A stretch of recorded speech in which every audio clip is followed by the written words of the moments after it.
Stage 23 is here, y'all, and I, for one, am so excited. I may love or enjoy the series that inspire these fan games, except for one so far, but we don't talk about that one, like, at all. Sage, which means Sonic Amateur Games Expo, is a yearly online event where fan game and indie game devs come together to showcase their passion projects. The best part is that we, the general public, can try them out, give feedback, and be surprised at what can be accomplished by ambitious developers. This year, I'm going to do 2 videos for this stage. One video, which is the one that you are watching right now, where I take a look at a few fan games from Megaman and Mario, and the next video, which is going to be all about Sonic. I mean, have you seen how long it's been since anything Sonic related on the channel? I mean, Jesus. I've played my fair share of Mega Man fan games like Mega Man Uprising, Mega Man The Sequel Wars, and Mega Man Rock and Roll, which I plan on making a full video on when I eventually make that classic Mega Man video. But we got 4 Mega Man fan games I am interested in, and since there isn't much other stuff to talk about, I decided to talk about 2 Mario fan games that somewhat piqued my interest. Just a heads up, there are 2 classic Mega Man fan games and 2 Mega Man X fan games, so there won't be anything related to Mega Man Zero, Legends,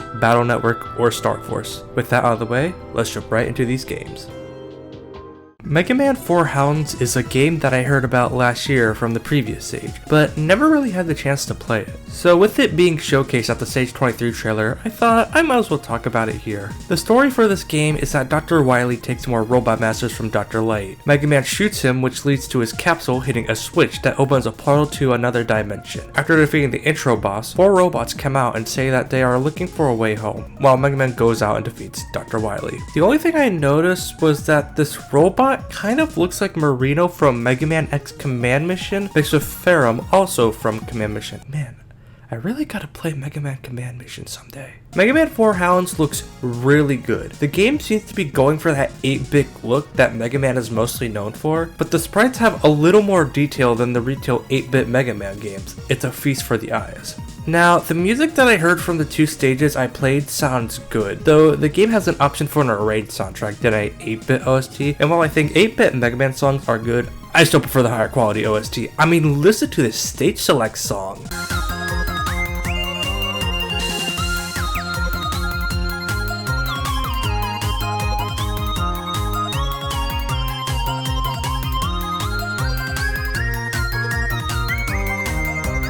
The controls work really well. In this game, you have the choice between Mega Man, Proto Man, and Bass. I played Mega Man for this video, but if you played Mega Man 10, you have a good idea on how Proto Man and Bass play like. What I like about some of these Mega Man fan games is that they put the slide on a different button, which I prefer because it is easier than just holding the down direction then pressing jump for me. But everything is on point with how Mega Man works. Shooting, jumping, charge shots, it's all there.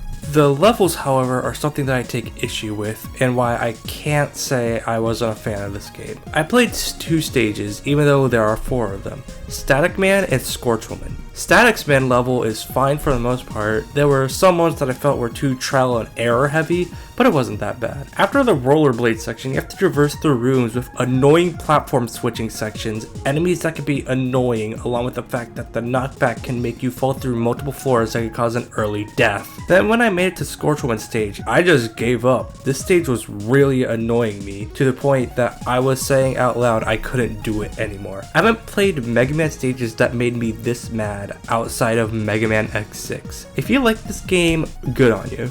But I feel like this game feels like style more than anything to me, and I was really disappointed by it. This game is a demo and can be improved upon, but until the next demo comes out, I will be playing other games that make me not mad. I think. Mega Man 4 Voyage.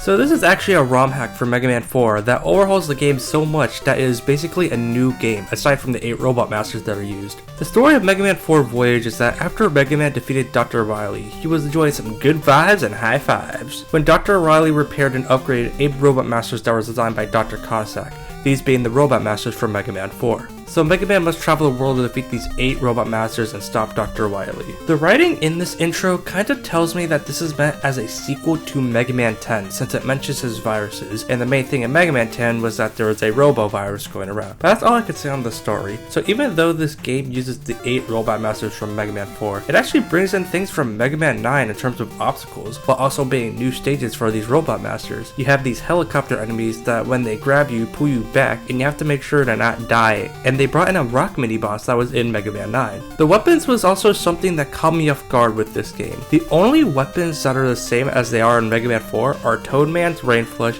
and Diveman's Dive Missile. All the other weapons are new. Instead of Dustman's Dust Crusher, you have Dustman's Dust Spread, which is a spread shot weapon which can be really useful. Skullman's Barrier is now the Skull Shield. Instead of disappearing when it gets hit, the weapon bar is basically the health bar for the shield itself, which I think makes the weapon better if it was official, one of the best shields in the series. There are other differences with the weapons in this game, some for the more balanced and some that in my opinion are for the worse, but that's really about it for the weapons. The levels in this game I would say are basically on the same level as 4 and 9, but in terms of fan games, aren't dashing with creativity as much as Rock and Roll. What makes them not as memorable to me is that we basically went through this song and dance of world traversing levels with Mega Man 6. I will say though that the levels look great on a sheer color palette level and are fun to go through like most Mega Man levels in the classic era post Mega Man 3. We then reached the Wily Castle where we go through levels, and around this part is where my game crashed and I had to cut it short for reasons I will say at the end of this section. But one thing I do remember is that 2 Dock robots return, and unlike in Mega Man 3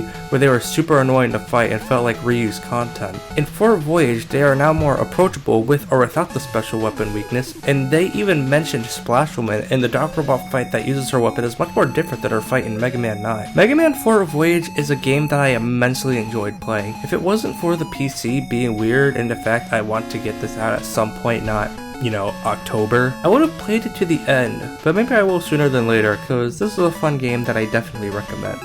Super Mario Star Scramble DX. I haven't played any Mario fan games until this one, so this will be an interesting one to talk about. So let's get into it. This isn't gonna be a long one because with Super Mario Star Scramble DX, I can summarize it pretty quickly. To say some things I liked about this demo with that the game has some really gorgeous sprite work. The opening alone has some top-notch animation, and the game hasn't even started yet, and it holds true for when you get into the game. And that's where the problem starts with me. With platformers, especially with 2D Mario, you want the controls to be as precise as you can so that you can make jumps, and when you fail, it needs to feel like it was your fault and not the game's fault. With Star Scramble DX, it doesn't have the precise platforming that 2D Mario is mostly known for. Instead, it's a lot more slippery, and it led to some deaths that I knew for a fact weren't my fault. The biggest problem I have with this game is the levels. The levels are simply, you have to grab all the shine sprites in the level and then make it to the door. The problem is that the levels are too small and way too easy for Mario standard. I personally would have liked it if they made the levels a little more spacious and put shine sprites behind puzzles, but overall that's all I have on Star Scramble. Style over substance is the best way to describe it, and I hope they improve on this with the next demo.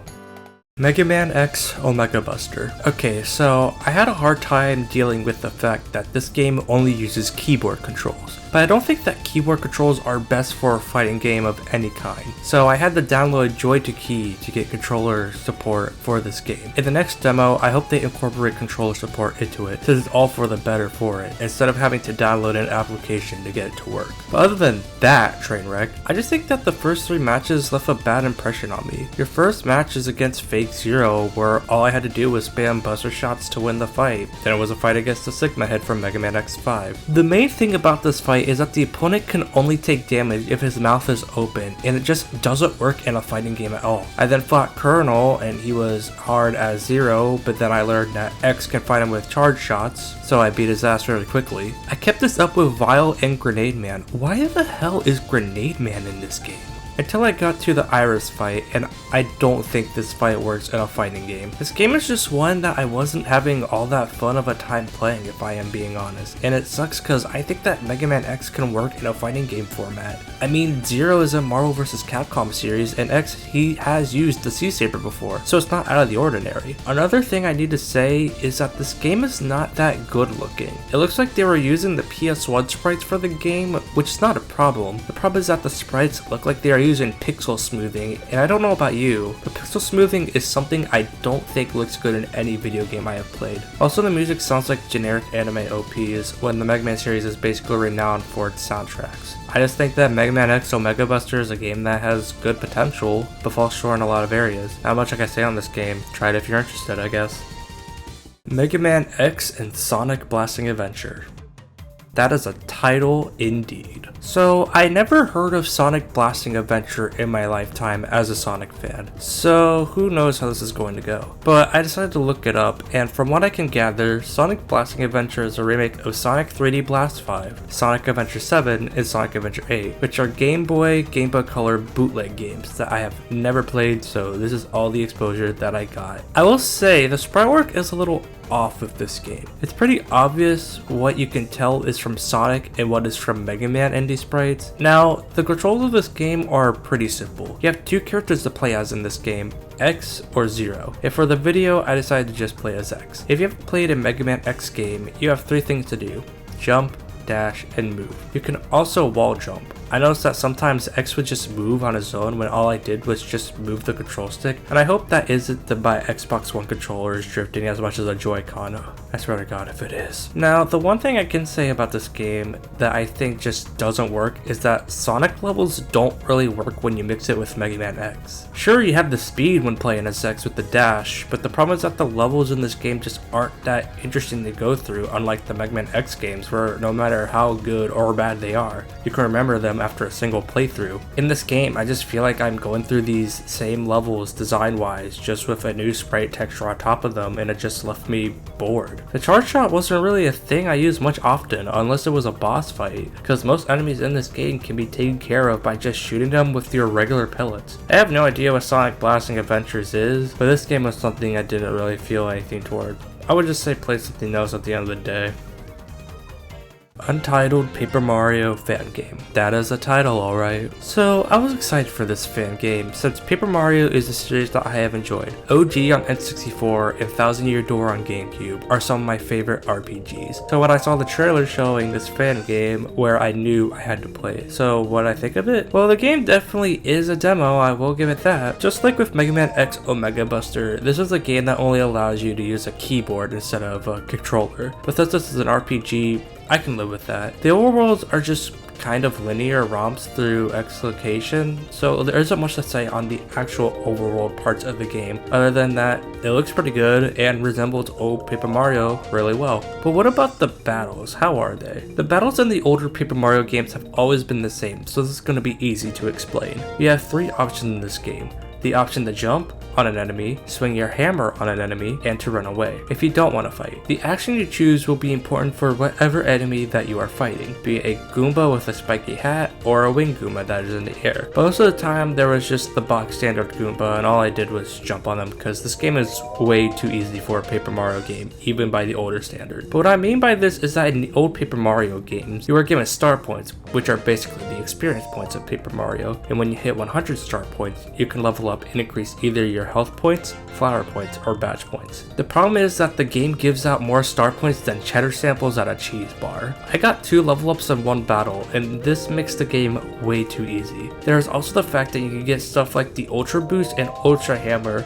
which makes the battles a cakewalk to go through. This insight, plus the fact that the higher damage also affects your partner character as well, makes the battles a snorefest to go through. I only stopped after playing 20 minutes of it because I had no idea what to do in this section right here, and I have tried everything. While it may have sounded a bit harsh with this section of the video, that's not to say I hate this game, but more so it needs a bit more work in the battle department for it to be a game I would say is worth playing. Overall, while I do respect the hustle of these fan games, it's sad to say that out of this Mario and Mega Man experience, I only came out liking one fan game in this, and that is Mega Man 4 Voyage. While I don't want people to take away my opinions on these games as gospel, I put links in the description of this video to go and download these fan games and try them out yourself. I may not like Mega Man 4 Hounds, but maybe one of you will. But I think that'll about do it for today.